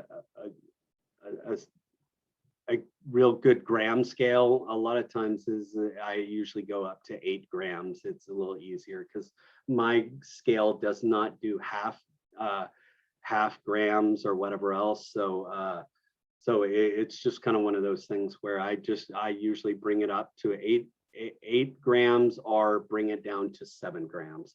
One of the two, it's up to you. But in a pot, you need a soup pot or a sauce pot. So something with tall sides, you're going to put in the water, the butter, and the salt. Okay, I put it in there. And what I usually do is I do this ahead of time because the most important thing is the butter needs to be melted. Okay, and I like to melt the butter ahead of time because if your butter is not completely melted and you start making this product with the butter not completely melted and it's still solid, it tends to be very greasy. Your patachoux tends to be really greasy, so you really want to make sure that butter is melted. So what I usually do is in the pot, I usually throw in the butter into the pot, turn on the heat, melt the butter, turn it off. So the butter's melted. Then I pour in my water and I put in my salt. And then I also put in my sugar, that optional sugar. Then I crank up the heat and I want this water to come up to a rolling boil. It's got to be at a rolling boil. Okay, got to be at a rolling boil. Right when it comes up to a rolling boil, you're going to immediately pour in the whole amount of flour, not half of it, not a quarter of it, all of the flour. You're going to dump all the flour into that boiling water. You're going to use a rubber spatula or a wooden spoon, one of the two. I don't care which, but one of the two, you need to have a rubber spat, a high temp rubber spat, or a wooden spoon, no metal. You don't want any metal. And you're going to, you're going to dump in the flour and you're going to stir and stir and stir and stir and on the heat. And you're going to create this kind of carpet. And the carpet is basically dried. It looks like dried, or we call it carpet, but it's basically dried patachoux that's stuck to the bottom of the pot. But it's very important that you stir it and you create this gluten, and you kind of get it to dry out a little bit. You want to cook that. I'm going to probably cook it on the stove for probably about 5 minutes, 5-6 minutes after it's all kind of incorporated. And I'm going to stir it up on medium heat and until it kind of really dries out on the very bottom of the pan. Once that happens, there's 2 ways of doing it after this to incorporate your eggs. Okay, either you get that pot, you pour that dough or that patachoux ball into a mixer, into a KitchenAid mixer or a stand mixer, whatever else. You're going to have, and this is, I think 313 grams is about, give or take 4 to 5 eggs, I think. I think that's about 4 to 5 eggs. You're going to have to weigh it out, but I think that's around 4 to 5 eggs. And you're going to, in the mixer, very important, if you're doing it by hand or in the mixer, you got to let that patachoux dough kind of sit and cool for a minute, because if you pour in that egg and you stir it in there, you tend to scramble the egg. So you want to just you'll add 1 egg and you'll mix it in until it gets incorporated. Then you're going to add another egg in until it gets incorporated. You're going to add another egg in until it gets incorporated. And it should, basically you're gonna get, and it should get like a, once it's all done, and I usually reserve the last egg. If it's 5 eggs, I put in 4 eggs, and then I test it and check it out. So what you do is you get a little dough in your hand and you put it between these 2 fingers, you know, your middle finger, your pointer finger, and your thumb. You get it right here, and you stretch it, and it should kind of look like a V. It could stretch down like V for victory. It should kind of have a V shape. When I pull it like that, it should kind of be tacky, but it should kind of have a V shape. And I will show you what it looks like when I make it. But it should not, you don't want it too wet. This dough, or this pâte choux dough, shouldn't be too wet. So you need to manage how many eggs you put in there, and you need to cook out a lot of that moisture at the very beginning. Once you get that right consistency, you're going to get either a star tip, one of the large, and I'm at home right now, I don't have my tips with me, but you have a star tip, a large star tip, or even just a round tip, but it's the bigger tips. It's not the smaller like cake decorating tips, it's the larger cake decorating tips. But either the star or the round one, either or, I really don't care which. If you use a star one, it will give you this kind of the beveled edge, like these things. If you use a round one, it will be nice and smooth, kind of like this picture right here. It's kind of smooth, and the beveled or the star tip is typically the better one because it leaves grooves, right? And it holds the cinnamon and sugar in those grooves a little bit easier than the outside. If it's smooth like that, it kind of usually falls off. But you're going to put it in a piping bag, and you're going to pipe it into the fryer or into your pot of grease. You're going to pipe it right in there. And if you don't feel comfortable piping it into the grease, totally fine. Get parchment paper or get a silk pad or get something, or wax paper, and you pipe it directly onto that. And then you take that and you put it into the fryer, okay? And then when you fry it, it's going to puff up, get golden brown and crispy. You want the deep fryer, around 325 or so. You want to get a nice crisp. You want a nice golden brown. It should be hollow, not doughy on the inside. And then you're going to toss it in with cinnamon and sugar, mix, and then just plate it up. Are there any questions about the churros? All right, moving right along. All right, so let's take a let's take a 10-minute break. What is 10 minutes from now? I don't what's that? Let's say 8:50. We'll come back at 8:50, and we will go or I'm sorry, not 8. 8:50. We'll start off at 8:50, and we'll finish the last day.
right, the last day, let's, hold on, let me get back to the. We've got, you know, for sure, you need to make sure you have shredded chicken off to the side for you. Now, some people, if you know, if you had a little extra, I don't know, Hawaiian pork, some people would say, you know, save some of their Hawaiian pork. Some people will do other things as well. But you can make a cheese enchilada, or sorry, not enchilada, but cheese tamales if you want to as well. You can do just about any tamales, but you will need that shredded chicken that you did the day before. Now, I think this calls for making like green rice again. You do not need to make the green rice again. You've already made it, right? So either you can either save some of it for the next day, or you don't need to make it. I'm okay with you not making that green rice because we've already made it prior. And if you want to make instead of green rice, you can make kind of a Mexican kind of a brown rice if you want, or you can brown it and kind of. I will leave that rice up to you, whatever you want to. Whatever kind of rice you want to make with that, I'm totally down for that. Whatever it is, I'm okay with that. Okay, and I mean the for sure we've already done it, and then I just want to make sure that you have that the tamales. Now, to making tamales, guys, it is something that you know. Has anybody ever made tamales before in this class? Anybody? I've helped make James, you before. have? Yeah. All right. So the people that I have, and if you've ever watched people that have done it, usually the elders are the ones in like during Christmas time and all of that. Usually the elders or the older people, the elders usually make the masa, okay? Because the masa is something that it's a lot by feel, and it's all by feel and texture and all of that. So you kind of need to make that masa mixture, and it's all kind of done by feel. So when we're talking about it, you know, you're gonna do fine, but the issue is sometimes it might be a little too wet, too dry. You need to be very careful on how much moisture you add to it. But let's go to, oops, there we go. All right, so for the ingredients, what we have is the husk. The tamale husk need to be soaked. That needs to be a day ahead of time or so. So you want to soak that ahead of time. Now, to make the masa, for the ingredients to make masa, you have lard, you have masa, flour, you have baking powder, you have salt, you have chicken stock or water. The most important thing, it needs to be warm. It needs to be warm. It needs to have come up to a boil, and it needs to be pretty warm. Because you're going to kind of mix it in when it's kind of warm. And then you're going to be making a guajillo paste. And did I say it right? Because I'm a white guy, so I might have said it wrong, guajillo. But it is a paste, and it's basically dried peppers. And I'll show you kind of what that pepper looks like, or the paste. So we're going to be making this kind of puree. Okay, so let me show you what the pepper looks like.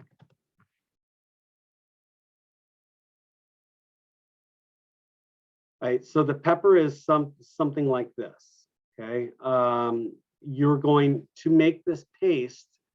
You're going to take the stem off, take the seeds out, and you're going to kind of tear up the pepper, okay? You're going to kind of shred it or kind of just rip it apart. You can't really, it's dried, so you're going to kind of rip it apart. And this is to make the paste. You've got garlic, the peppers, and water. So what I usually do is I will get my peppers after I seed it and stem it. I'm going to kind of tear it apart. And I'm going to put that in a saute pan, and I'm going to toast it. Okay, I'm going to toast those peppers so the oils kind of start to come out on air. You don't want to burn it, but you need to toast it. And then when I'm kind of toasting it, I'm going to put in my, right after I toast it, I'll put in my garlic, kind of toss. And then I'm going to put some water into with the peppers, with the garlic, with everything. Gonna put it all together, let it sit and kind of steep, if you will. You want to like tea. You want to let it sit and steep like tea, and then you're going to puree it. You're going to puree it really nice and smooth, and then once you get that puree, that's kind of the paste. And that is kind of the, let me show you the paste one more time. And you have something similar to this or like this. It's just a kind of a paste. Then you're going to mix, let me get back to, okay, so you've got, this paste needs to be done before you make the masa. So you make the paste, then you have that paste, you're going to have the lard, the masa, the baking powder, the salt, the chicken stock, and you're going to mix in a little bit of that paste into the masa mixture. That gives it kind of a redness to it. Plus that also gives some flavor to the masa itself.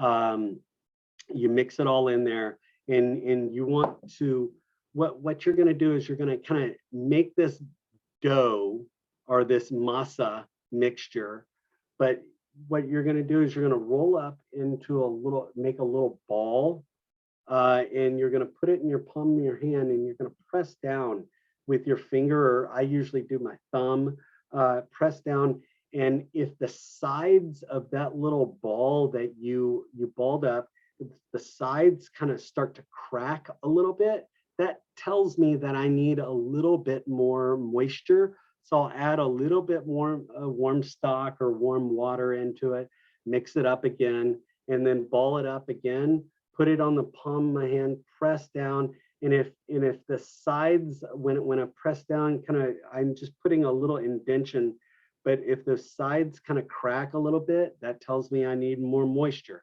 If it doesn't crack, it should be fine. But as masa sits, moisture evaporates, right? So sometimes at the end of, like when you're making large amounts of tamales, you need to add a little bit of moisture to your masa mixture. So you might need to add that occasionally, but then I've got my chicken right here. I might even put a little of that guajillo paste in with my chicken to give it a little flavor, maybe season my chicken. Make sure your chicken's seasoned with salt or pepper or something. I season it. And then on my husk, you've got you've got a skinny end and then a wide end. So I put the skinny end kind of away from me. I put a thin layer of that masa right down. I put my chicken in there. You don't want to overfill it. We're going to roll it up, fold the edge, and then we're going to kind of stack them, just kind of sitting there. And then all we have to do is now steam them. Now, if you don't have a steamer at home, You can, I've done it in an Instapot before. If you have an Instapot, if you have a rice cooker, you can put like a little bit of aluminum foil, like I usually get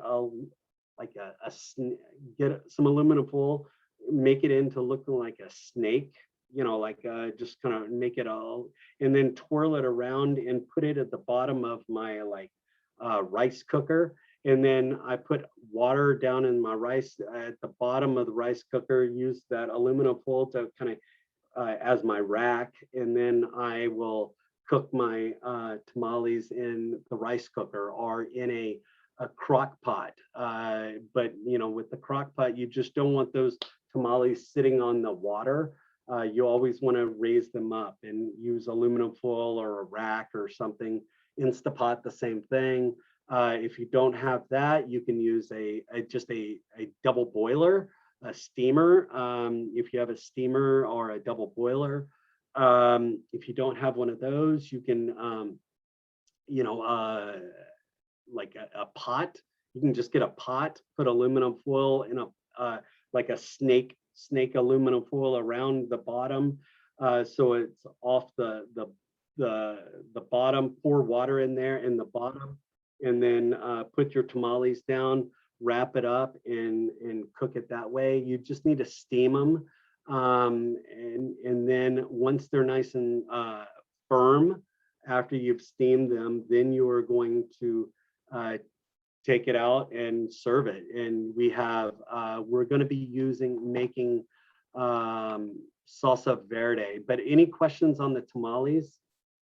And I would suggest all of you looking up a video on how to do it, maybe YouTube it.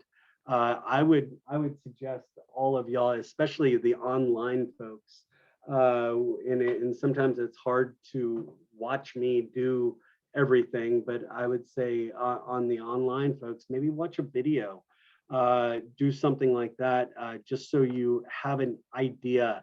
I would always kind of try to look at, if I've never done it before, watch a video or something, so you have a good idea of what you're going to be doing. So you're not coming in to class cold or not knowing. So that's my suggestion on that. But are there any questions about the tamales? This is something that you're just going to have to learn how to do. It's in the masa is mostly done by feel or texture and touch and sight. It's not as, I mean, you can go by this recipe, and this is a good recipe to go by, but the issue is that it tends to you might need a little bit more moisture, or a little less moisture, depending on the humidity outside, all of that sort of stuff. Questions on that? And this calls for it to be melted lard. I actually like to use whole lard, and I kind of cut it in like I'm doing like biscuits. Like I usually just kind of cut that lard into the masa itself. I usually don't melt it, because what I usually do is I kind of cut it into it. Then I pour that hot liquid in there, and that kind of melts it into everything. But that's my only suggestion on that. But you'll see me doing it. But questions, problems, concerns about that? Nope. All right. And then you've got your the green rice, if you want to do green rice, but I would say you can just make your salsa verde. And if you would like to make the salsa verde the day before, salsa is always better the day before, or I'm sorry, the day after. So if you want to do it the day before, that's fine. But I'm gonna roast almost similar to what I did with my for my green rice. I'm gonna roast my garlic, my tomatillos, my poblano in a oven, a high oven, so where I can get nice, it softens up, it's gonna get some color to it, all of that sort of stuff. But that is kind of what I would do for that. Once it's nice and roasted, I usually will take out the poblano seeds and maybe some of the jalapenos, as depends on what your like is, if you like it really spicy or if you don't like it really spicy. I like it mild, so I usually take the poblano seeds out and about half of my jalapenos, so where it's got a little heat but not too bad, and then I'm going to puree it and season with salt and pepper, and I usually puree it with some cilantro in it itself, so I can get that nice green color. And that is it. And then I think I usually give y'all some tortilla chips, and I give you tortillas, corn tortillas that you can cut and we can fry up and make tortilla chips out of it, so we can have tamales and salsa and chips. Any questions on the salsa and all of that? I am not requiring you to make another green rice. So if you do not want to make that extra green rice for the next day, that's totally fine. I'm not going to require it because we have already done it. So and I don't think I don't think we need to make green rice twice in within the same day or within a few days. So questions, problems, concerns, any problems about that? No? All right, so my online folks, any of my online folks, did anybody need to get, who was it that picked up the product early in the morning? Who was that? On Tuesday, because they had to work. Does anybody have any problems with, oh, Janet, do you still need to do that, Janet? For tomorrow? Okay, so tomorrow morning, I will have that box already made for you. And I am going to double check and recheck all the stuff that I put in the box, so there won't be anything missing, okay? And for all the people that I screwed over last week, I am so sorry about that. I will try my best to make sure that there is nothing missing for you for today.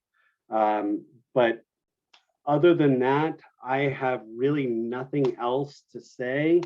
Does everybody understand what we're doing this week? A lot of it is on you, especially the barbecue. The barbecue is all on you. So just make sure that you manage that and you come up with some recipes, and anybody that is and the people that are on doing the barbecue, if there are certain things you might need when you come in, or kind of think about it, and when you come in today, if there's something, I mean, everybody's going to get the seasonings, all this kind of basic stuff. So if you want to come up with something else, just let me know and I'll try to gather up that product for you. But other than that, I am gonna call it a day. Any questions, problems, concerns, anything that y'all need to talk about? We good? All right then. Y'all have a wonderful day. You have a Chef, good am I still able to get my cod from last week? Probably yes. I need to. I'm not at the school, so I don't have my hands on it. So but when I get there, I mean, I will make sure I gather up one for you. Does anybody else, any other online people need or want to get that cod? Okay, I'll just have it for you. No problem. Okay, thank you. Yeah, of course. And Anyway, y'all have a great rest of your day. I will see y'all tomorrow, and I will have this posted. It usually takes about an hour for it to completely finish processing recording, but I should have the recording up